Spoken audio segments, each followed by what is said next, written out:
Hi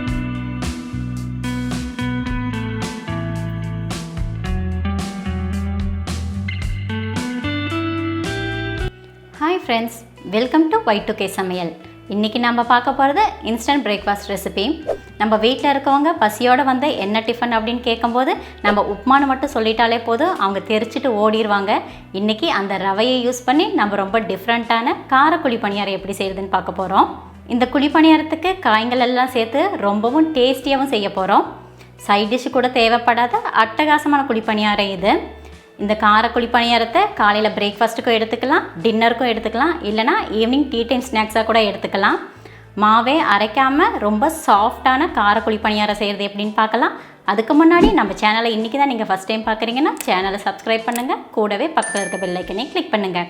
இப்போ சாஃப்டான டேஸ்டியான கார குழிப்பணியாரம் செய்கிறது எப்படின்னு பார்க்கலாம்.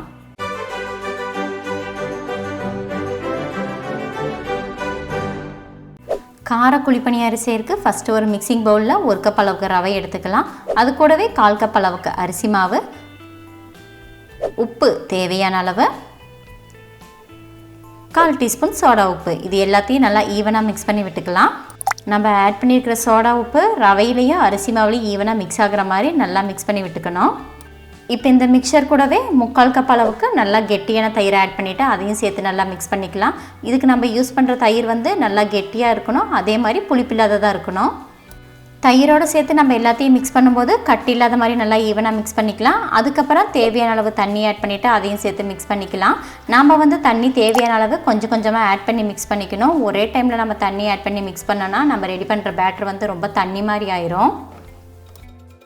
அடுத்தது நம்ம ரெடி பண்ணியிருக்க இந்த பேட்டர் கூடவே ஒரு பெரிய வெங்காயத்தை நல்லா பொடியாக கட் பண்ணி ஆட் பண்ணிக்கலாம். ஒரு பெரிய சைஸ் கேரட்டை சின்ன சின்னதாக துருவி ஆட் பண்ணிக்கலாம். 3 டேபிள் ஸ்பூன் அளவுக்கு முட்டைகோஸை கட் பண்ணி ஆட் பண்ணிக்கலாம்.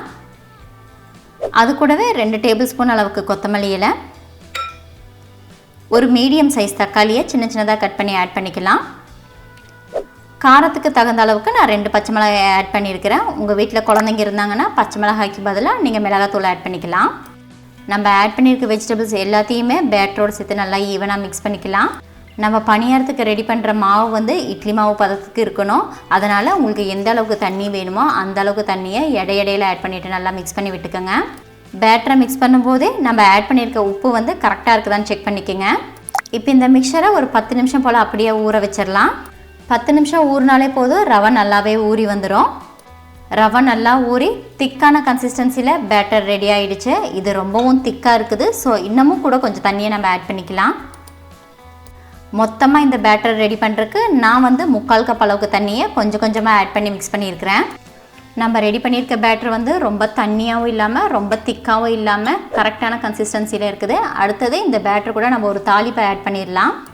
அதுக்கு ஒரு பேனில் 1 டேபிள் ஸ்பூன் அளவுக்கு எண்ணெய் ஆட் பண்ணிக்கலாம். அதுவும் நீங்கள் தேங்காய் எண்ணெய் யூஸ் பண்ணிவிட்டா நம்ம செய்கிற குழிப்பணியாரம் ரொம்ப வாசனையாக இருக்கும். எண்ணெய் நல்லா சூடானதுக்கப்புறம் அது கூட 1 டீஸ்பூன் அளவுக்கு கடுகு உளுந்து ஆட் பண்ணிவிட்டு நல்லா பொரிய விட்டுக்கலாம். கூடவே 1 டீஸ்பூன் அளவுக்கு சீரகம் ஆட் பண்ணிவிட்டு அது கூட 1/2 டீஸ்பூன் அளவுக்கு மஞ்சத்தூளையும் ஆட் பண்ணிவிட்டு அதுக்கப்புறம் அடுப்பை ஆஃப் பண்ணிவிட்டு கொஞ்சமாக கருவேப்பிலையை ஆட் பண்ணிவிட்டு நல்லா பொரிச்சு எடுத்துக்கலாம். பணியாரத்துக்கு தேவையான நல்லா வாசனையான தாளிப்பு ரெடி ஆயிடுச்சு. அடுத்தது இதை வந்து நம்ம ரெடி பண்ணி வச்சுருக்க பேட்டரோடு சேர்த்து நல்லா மிக்ஸ் பண்ணிக்கலாம். தாளிப்பில் நம்ம மஞ்சத்தூளை ஆட் பண்ணியிருக்கிறனால நம்ம செய்கிற குழிப்பணியாரம் நல்லா கலர்ஃபுல்லாக வரும். நம்ம தாளிப்பை பேட்டரில் ஆட் பண்ணிவிட்டு நல்லா ஈவனாக மிக்ஸ் பண்ணி விட்டுக்கலாம். நம்ம குழிப்பணியாரம் செய்கிறதுக்கு தேவையான பேட்டர் ரெடி ஆகிடுச்சு. கரெக்டான கன்சிஸ்டன்சியில் பர்ஃபெக்டாக பேட்டர் ரெடி ஆகிடுச்சு. அடுத்தது நம்ம பணியாரம் செய்ய ஆரம்பிச்சிடலாம். பணியாரம் சுடுறதுக்கு பணியாரக்கால் நல்லா சூடானதுக்கப்புறம் அடுப்பை மீடியம் ஃப்ளேமில் வச்சு நம்ம பணியாரம் சுட ஆரம்பிச்சிடலாம். நம்மளுக்கு தேவையான அளவு எண்ணெயை அப்ளை பண்ணிவிட்டு நம்ம ரெடி பண்ணி வச்சுருக்க பேட்டரை இதில் ஃபில் பண்ணிக்கலாம். இந்த பணியாரம் செய்கிறதுக்கு அளவுக்கு அதிகமாக நம்ம எண்ணெய் யூஸ் பண்ண வேண்டியதில்லை. நம்ம தோசை சுடுறதுக்கு எந்த அளவுக்கு எண்ணெய் யூஸ் பண்ணுவோமோ அதே அளவுக்கு எண்ணெயை இந்த பணியாரத்துக்கு யூஸ் பண்ணினாலே போதும். பணியாரம் எல்லாத்தையும் ஊற்றினதுக்கப்புறம் அதுக்கு மேலே கொஞ்சமாக எண்ணெய் அப்ளை பண்ணிவிட்டு அதை கவர் பண்ணி நம்ம குக் பண்ண ஆரம்பிச்சிடலாம். பணியாரத்துக்கு மேலே நம்ம எண்ணெய் ஊற்றுறது நம்ம ஆப்ஷனல் தான். தேவைப்பட்டால் நீங்கள் எண்ணெய் ஆட் பண்ணிக்கோங்க, இல்லைனா இதை நம்ம அப்படியே கவர் பண்ணி குக் பண்ண ஆரம்பிச்சிடலாம். இந்த பணியாரம் செய்கிறதுக்கு பேட்டரோட கன்சிஸ்டன்சி தான் ரொம்ப முக்கியம். அதாவது பேட்டர் வந்து ரொம்ப தண்ணியாகவும் இல்லாமல் ரொம்ப கெட்டியாகவும் இல்லாத மாதிரி இருக்கணும். ரொம்ப தண்ணியாக இருந்துச்சுன்னா கல்லோடு அது ஒட்டிக்கும், ரொம்ப கெட்டியாக இருந்துச்சுன்னா சென்டரில் அது வேகாது. 3லேருந்து 4 நிமிஷம் போல் அடுப்பை மீடியம் ஃப்ளேமில் வச்சு நம்ம குக் பண்ணும்போது ஒரு சைடு பணியாரம் நல்லாவே வெந்துடும். இதை நம்ம திருப்பி போட்டு இன்னொரு சைடு ஒரு 3 நிமிஷம் போல் நம்ம வேக வச்சுக்கலாம். மொத்தமாகவே இந்த பணியாரத்தை 2 சைடும் சேர்த்து ஒரு 6லேருந்து 7 நிமிஷம் போல் நம்ம வேக வச்சாலே போதும். பணியாரத்தை நம்ம திருப்பி போட்டதுக்கப்புறம் ஒரு 1 நிமிஷம் கழித்து இந்த மாதிரி ஸ்பூனை வச்சு லைட்டாக ப்ரெஸ் பண்ணி விடுங்க. அப்போ தான் பணியாரத்தோட நடுபாகம் வந்து நல்லாவே வேகும். ரொம்ப அழுத்தி நம்ம ப்ரெஸ் பண்ணோன்னா பணியாரத்தோட ஷேப் மாறிடும். அதனால் லைட்டாக ப்ரெஸ் பண்ணிட்டாலே போதும்.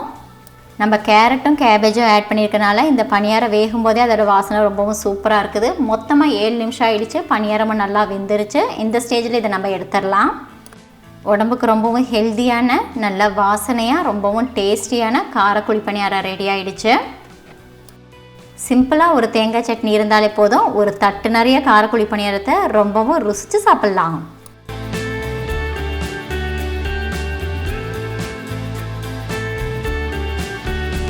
அவ்வளோதாங்க, நல்லா புசு புசுன்னு ரொம்ப சாஃப்டான குழி பணியாரத்தை நம்ம ரொம்ப ஈஸியாக செஞ்சுட்டோம்.